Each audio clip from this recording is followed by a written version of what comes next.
नमस्कार, आप देख रहे हैं यूडी न्यूज और मैं हूं पंकज दुबे। आज हम सिंगरौली जिले के ग्राम पंचायत कटई और ये वृद्धा आश्रम पर मौजूद हैं। इस वक्त ये देख सकते हैं, ये वृद्धा आश्रम है। यहाँ पर पूरे सयाने लोग नज़र आ रहे होंगे और ये पूरा कैंपस हम दिखाएंगे।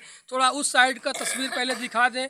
चारों तरफ का ये पुराना यहाँ पर वृद्धा आश्रम है। ये वर्षों से चल रहा है। यहाँ पर लगभग 20 वर्षों से ये यहाँ पर संचालित है और ये लगातार इस जगह का जो मामला है प्रकाश में आ रहा है, उस पूरे मामले को जानकारी, उस मामले की जानकारी हम आप तक पहुंचा रहे हैं। उस मामले की पूरी जानकारी जो इस वृद्धाश्रम के संचालक हैं वो इस वक्त यहां पर मौजूद हैं। हम उनसे पहले बात करेंगे कि आखिर क्या ऐसी वजह है और क्या ऐसा मामला आ गया कि इस प्रकार से कदम उठाना पड़ रहा है।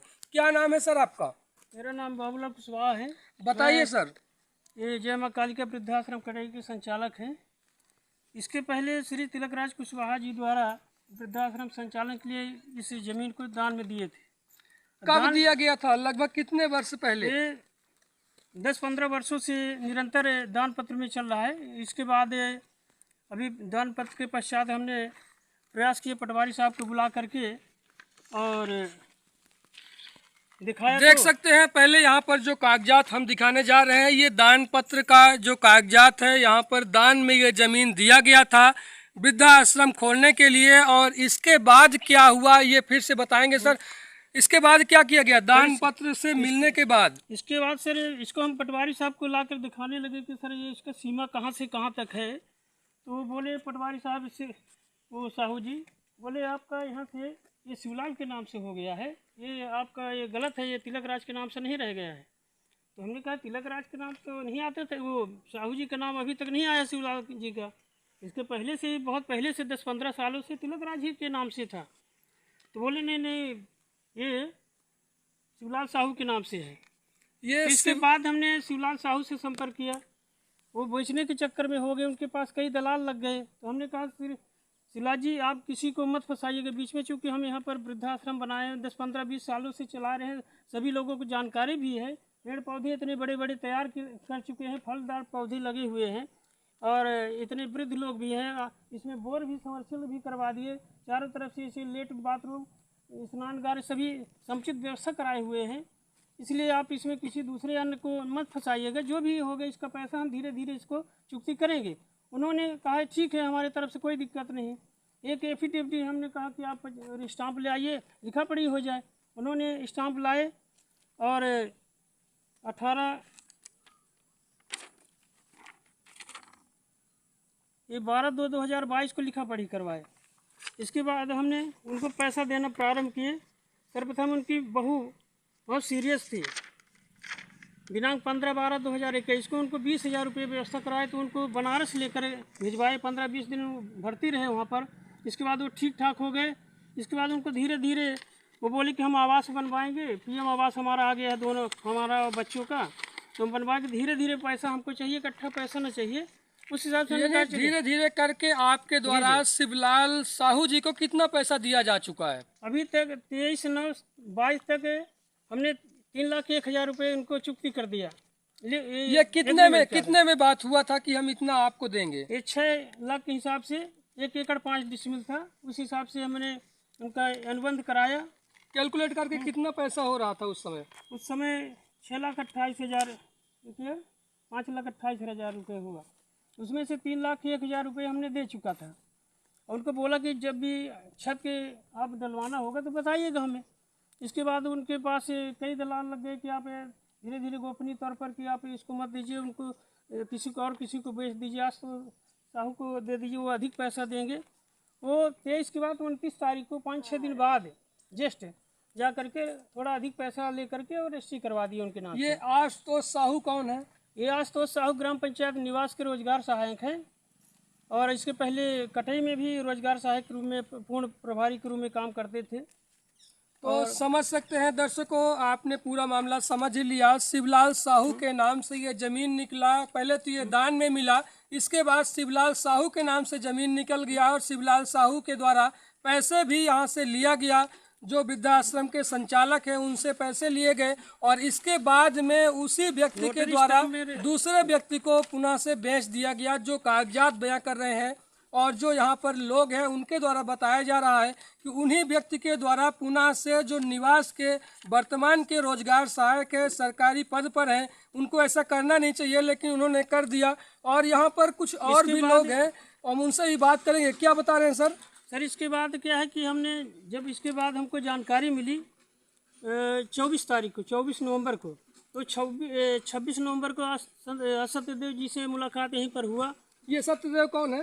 सत्यदेव शासकीय उच्चतर माध्यमिक विद्यालय के टीचर हैं और उनके आशुतोष साहू जी के पिताजी हैं। अच्छा, आशुतोष साहू जी के पिताजी हैं। उनसे निवेदन किया, सर ऐसा आप लोग पढ़े लिखे होते हुए भी बाधा उत्पन्न कर रहे हैं ऐसी संस्थाओं में, क्या उचित है? उन्होंने कहा सर ऐसा यदि हो गया होगा तो हम संस्था के नाम से रजिस्ट्री करवा देंगे। फिर अभी 10-15 दिन बाद फिर मुलाकात किए तो बोले सर वो हो नहीं पाएगा, वो डाइवर्सन हो गया, आपको दिक्कत हो जाएगी, हम नहीं करवा पाएंगे, उसके लिए देखना पड़ेगा। बस इतना कह के इधर उधर टाल मटोल करते रह गए। अभी बीच में 19 तारीख को आशुतोष जी आए, आशुतोष रोजगार सहायक। उन्होंने बोले कि ऐसा करिए कि इसको हमको बिल्डिंग बनवाना है यहाँ पर सामने, तो इसको थोड़ा हमको इतना समय स्थान दे दीजिए सामने जो खाली है। हमने कहा ऐसा कैसे हो सकता है, वृद्धाश्रम के सामने आप बिल्डिंग बनवाएंगे तो क्या उचित है? एक पढ़े लिखे और रोजगार सहायक भी हैं, आपको सोचने की ज़रूरत है। आप सीधे एक तरीके से 420 का काम बेचने वाला भी और लेने वाला भी किया है, तो इस तरीके से तो गलत है।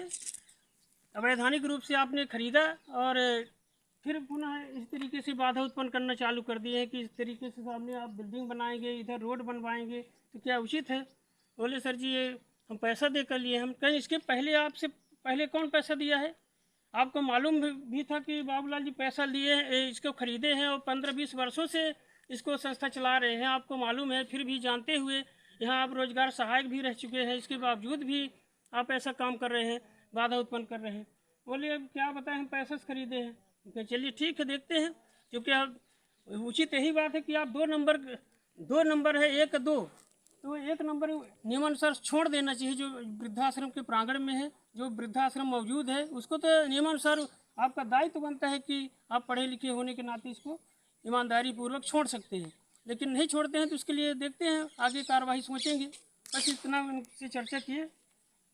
चलिए, तो यहाँ पर आपने पूरी बात समझ ही लिया होगा और जो यहाँ पर वृद्ध लोग भी हैं, हम उनसे भी बात करेंगे कि उनके जानकारी में क्या कुछ है और ये कब से संचालित है ये वृद्धाश्रम, और यहाँ का जो ज़मीन था आखिर में ये था किसके नाम पर और किसके द्वारा ये ऐसा क्यों किया गया, ये जानकारी भी हम कुछ लेंगे यहाँ पर। तो बताइए, क्या नाम है आपका? क्या नाम है भाई? चंद्रवती। बताइए। तो भाई हम नहीं जानी, यह जानी थे कि हमारे पुरखा एम जोतत रहन बोता हम बोबे लागे, हम अकेले लागे। अब हम नहीं जानी तुम्हार अट्टा पट्टा या दूसरा हम नहीं जानी अहंते ना काकी, जब ना अपन हम जानी थे तो हम जानी थे। क्या नाम है आपका? चंद्रवती। चंद्रवती हाँ। कुशवाहा। हाँ। और भी किसी को जानकारी है इस जगह के बारे में क्या?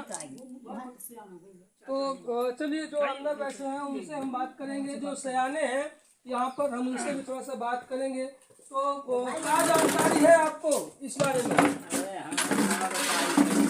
जानकारी अब यह है कि पहले रहा तो पहले हम पंचायत का जोता राधा कर रहे। क्या नाम है अपना के? राम गोपाल। राम गोपाल कुशवाहा। कुशवाहा। तो पहले एमा कौन किसानी कर रहा था? किसानी कर रहे हैं तिलक राज हरे। तिलक राज को वहीं भाई आई जी, उनका लड़का भाती जी जी जी जी, तो मान तिलक राज जोता राधा था काबिलदार रहे हैं। अब हम अब आ जाओ, हाँ काबिलदार आ जाओ, हाँ रहे हाँ वो।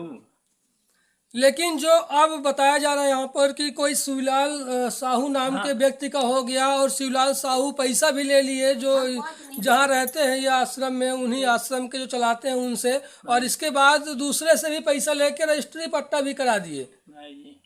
फिर अब नाम जो है तो शिवलाल के नाम भरा है भाई जैसा भा है। तो देखिए अब पहले हमारे पुरखा जोता रहे, अब नाम गाँव शिवलाल साहू के हो है। चलिए ठीक है, तो समझ गए होंगे यहाँ पर पूरा जो मामला है पूरा समझ में आ रहा है। जिस प्रकार से लोग यहाँ पर 420 ही अगर कहा जाए तो कम नहीं होगा, क्योंकि ये पूरी तरीके से एक व्यक्ति से पैसा लेने के बाद फिर दूसरे व्यक्ति से पैसा ले करके और दूसरे के नाम पर कागज ट्रांसफर करा देना, रजिस्ट्री करा देना, कहाँ तक का न्याय है। इस पूरे मामले में क्या इसमें कार्रवाई होनी चाहिए, कमेंट करके आप लोग बताएंगे और देखते रहेंगे यूडी न्यूज। मैं हूं पंकज दुबे।